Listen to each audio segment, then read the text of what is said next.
My dear brothers and sisters, today the Church is presenting us with a challenging virtue, a difficult virtue for all of us to put into practice, the virtue of generosity. The virtue of generosity is a human virtue. It is also very much a Christian virtue. And though it is a human and a Christian virtue, it is one of the most difficult virtue for us to put into practice. And in today's readings, the first reading taken from the first book of Kings, chapter 17, verses 10 to 16, we come across a very beautiful story, an event where Prophet Elijah had met a widow. And he met a widow during the time of famine, during the time when there had been no rain for a long period of time. And he met this widow and told her to bake a bread and bring it to him. And he knew, as well as the lady knew, that she had only a little bit of flour and oil was left over.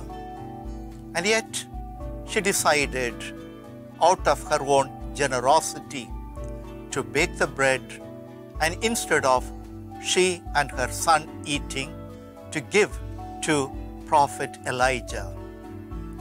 She had made a sacrifice. She had decided to share. And why? Precisely because of her generosity. And in today's Gospel, taken from St. Mark, chapter 12, verses 38 to 44, where we come across the Lord was there in the temple along with his disciples and a few other people. And there were many rich people coming and putting offerings. And rich people were contributing a lot of things to the temple. Then a poor widow came. And as the Gospel says, she put in everything that she had, 2 copper coins. Those are the 2 coins that she had. And she had decided to contribute the entire wealth that she had. And the Lord said that she has contributed more than all the others. My dear brothers and sisters, generosity is a virtue. It's a very difficult virtue. And yet, the Church is telling each and every one of us to practice this virtue of generosity. And if we really want to practice this virtue of generosity, we ought to experience deep within ourselves 5 important things. The first 2 important things, they go often hand in hand. We must have care and concern for others. To have care and to show concern for others. What is the difference between concern and care? A person can be about 100 kilometers away when he hears that his mother is sick, and he is still able to say, I am concerned about the health of my mother. I am worried about the health of my mother. I certainly want to do whatever is possible so that the health of my mother can be restored.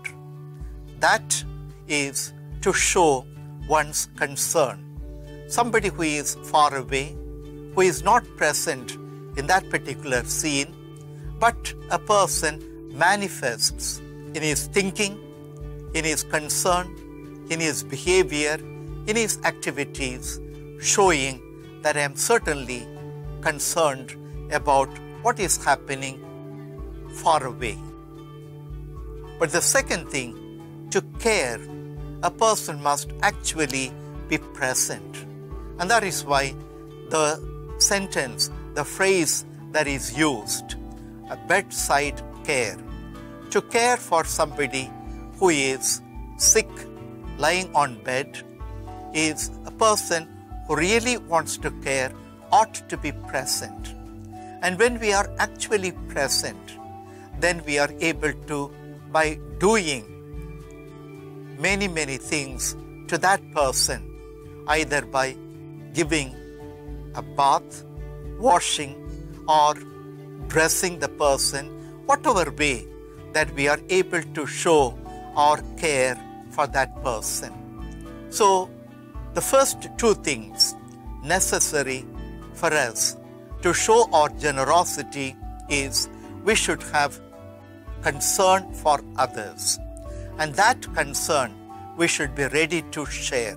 That concern we should be able to manifest in the form of actual caring. But in between this concern and care, there are two other things which we find in the letter to the Hebrews, chapter 13, verse 16.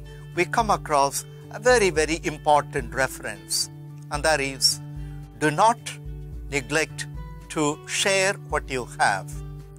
Do not neglect to share what you have, for such sacrifices are pleasing to God. So the next two important things are to share and to make sacrifice. So we should be able to sacrifice. And the more sacrifices that we make, and having made sufficient sacrifices, then we are ready to share what we have sacrificed with other people.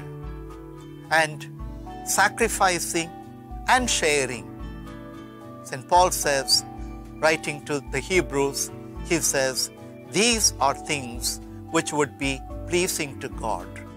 Do not neglect to do good and to share what you have, for such sacrifices are pleasing to God.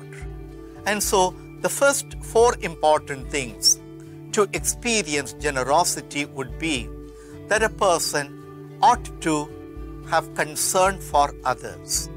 And once we have concern for others, that concern, because of that concern, we are ready to make sacrifice. And having made sacrifices in our own life, as well as in whatever possible way, then we come to the third stage of ready to share with others.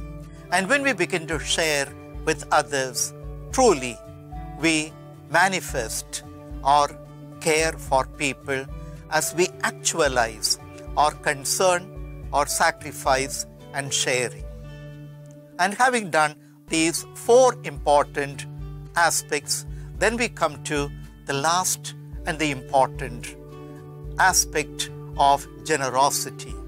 And the last aspect of generosity is to rejoice. Rejoice with the other, for whom or among whom we had been of helpful, we had been of service to.